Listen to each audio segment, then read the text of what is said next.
So sometimes people do that. They do the water birth. That's like an extra level of whiteness. And then they gotta like swim through that. Yeah. That's like if you are like if you're a true like blue blood white, you know what I mean? That's like you gotta be high predator. I think you gotta be like Rothschild or something. You gotta be royal family. Not white.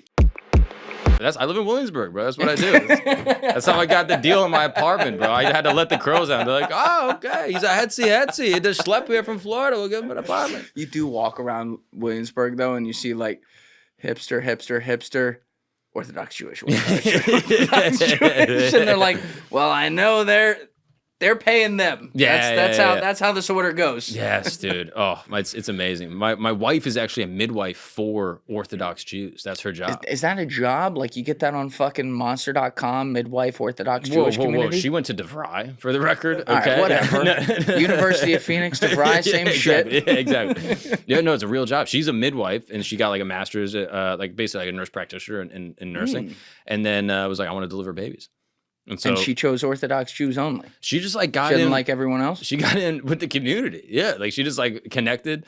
We both grew up like pretty religious, and I think like low key on like some religion vibes. She was like, yeah, like I got married young. Like you guys get married when you're 12. You know, it's like it was whatever. So they have the kid like in the house.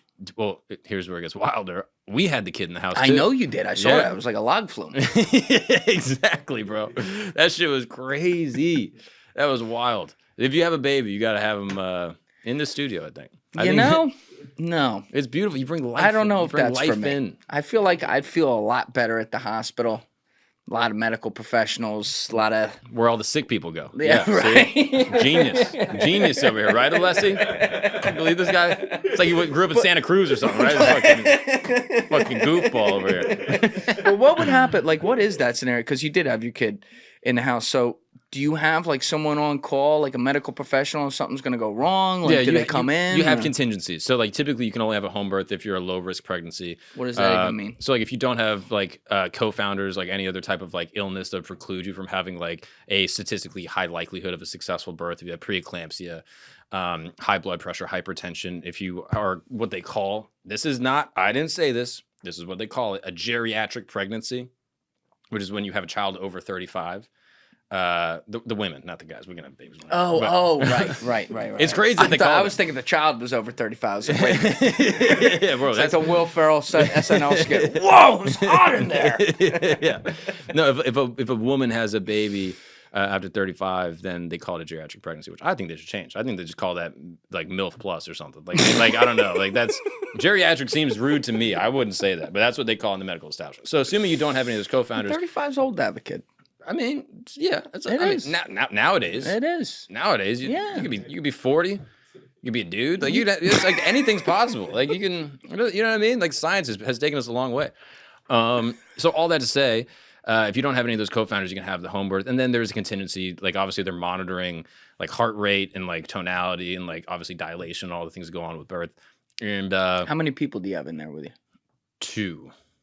So and it's in like an inflatable pool.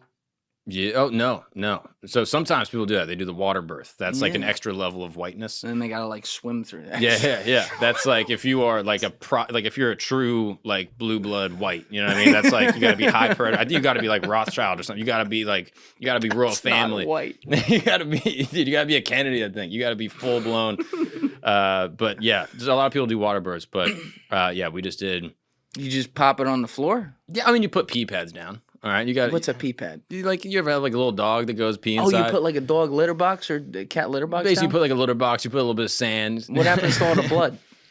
You just hope you get your deposit back, and yeah, you basically just got to because you're a renter. It's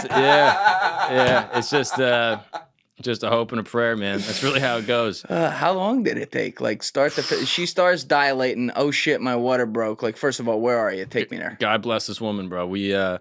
So the water doesn't break. That's like a movie thing. Sometimes the water breaks prior to, but typically the water will break like when the woman starts to push, like in the last like hour or two. Fucking Hollywood. Right? That's what I'm saying. Here's another fascinating thing. So in Hollywood, when a woman is in labor, what are they doing? They're screaming, right? Yeah. Like this is very typical. We see this. Obviously, it's extremely painful for women. And yeah, you got to see the whole process is very intense. Hasidic women, I've been told, don't yell as much. They don't scream. And It's in their genetics. I think they're tougher genetically, dude. Yeah, they got a chromosome. They got better Kegel push. Yeah, they got a pain tolerance. It's going wild. But no, I think there might be a couple things. I've tried to put my theory together. Obviously, there's not a ton of discourse on the internet about Hasidic births, but Even on Reddit. yeah, even on Reddit. Imagine that the Hasidic Jews are not very commonly on Reddit. Yeah, I think they might have like a town square you could talk about. Well, I figured that's where they were building the tunnels. They were talking about it on Reddit. So which shovel works the best? No, that's FM radio. That's how they do it. They just got a landline or something. But no, they don't yell as much. I think it's likely because they don't have access to Western media, so they don't know like, oh, we should be screaming. Obviously, it's painful. People are going to be screaming regardless. But there's also an acceptance that birth is painful, and that is like the duty that I've taken on as a woman. Like I'm accepting this pain. My wife actually asked one of her clients one time, she's like, how is your pain level right now? And she was like, I'm in pain, but it's the good pain. While she's like 8 centimeters. My wife was like, all right, just tough bitch. Yeah, call me up when you need me. I'm going to go home, smoke a hookah. I'll be back. But yeah, so we're just at home, and then basically just wait for the contractions to get closer together and more intense. How long did that take, you think? Like 5 hours, where it was like, all right, time to call a midwife. I mean, first you call the doula. The doula. A doula is basically a witch. It's basically a doula in like a hospital setting. I hope this is interesting to the good people. Oh, it's very interesting. I'm riveted right now. Basically, a doula you could almost consider as like an attorney for a midwife. Or an attorney for like a mom. Okay. So like a woman goes to the hospital, she has the baby. The doctor that's there might not be the doctor that she's seen through like her OB or her preclinical prenatal care. And so it'll just be a random doctor. And he might have a different way of doing things that might not be within the birth plan that the parents set out. And he'll be like, hey, we're going to do this. We're going to put you on this medicine. We're going to put you on this drug. You want an epidural? We're going to do it now. And the parents are like, all right, we don't know anything. And so basically a doula will like advocate on behalf of the mother at times, and then also we'll be able to do like assist with the birth. So like hip squeezing, changing positions to like help it, the birth process, move on. Can the midwife give drugs and stuff? Yeah. Oh, they can. They can administer drugs. See, I didn't know this. Typically, midwives operate within either a home birth setting, they operate within a birth center, or they operate in a hospital. They can operate in all three, and then depending on the legality of each state, restricts what they can and can't do. But yeah, you can be in a birth center, which is basically like a mid-step between a hospital and a home. So it's like, just imagine a podcast studio, right? It's like but you have babies. Yeah, exactly. You have all the stuff that you need. You have like a pool. You got everything, but it's not your house. And then obviously a hospital is a hospital. And so yeah, midwives can administer certain types of medications. Specifically, if you have like an NP, you're able to administer basically all antibiotics and pharmaceuticals, excluding like opiates and stuff. Sucks for me. You know what I mean? Yeah. Trying to get my hands on a hydro. That's right. You couldn't like steal some while they were like fucking pushing. Yeah, exactly. Like, oh, so it takes like 5 hours while the contractions are happening to like get to the actual big shebang. Yeah. And then how long is that process? Typically it's faster, like it depends. Like first time babies take a little bit. Like my sister just had a home birth and hers was like 7 hours front to back. My wife did 29. It was like 29 hours, 5 to 6 hours of like what they call pre-labor, and that's like where the contractions are kind of picking up. Just me and her at home, like watching Squid Game, and then it was time for the real Squid Game, where it's like, all right, let's go. and then yeah, basically it's like another 24 hours of like waiting for the baby to basically move the way down the birth canal to shift around. Our son had what they call a nuchal arm, which is like the arm will be up towards the head, and it makes it more difficult for the contractions to actually kind of like move the head through the birth canal. You worried about like breaking the shoulder socket? Not so. Out? I mean, you're not so much worried about the baby in this case. You're more worried about the box it comes in. Right. You know what I'm saying? Right.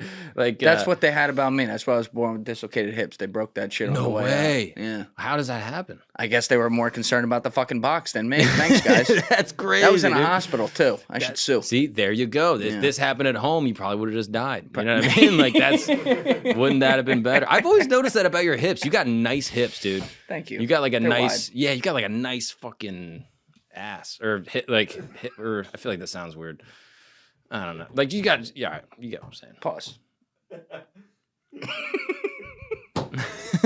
All right, so you have the kid though at home. Everything goes well. Yeah, it's awesome.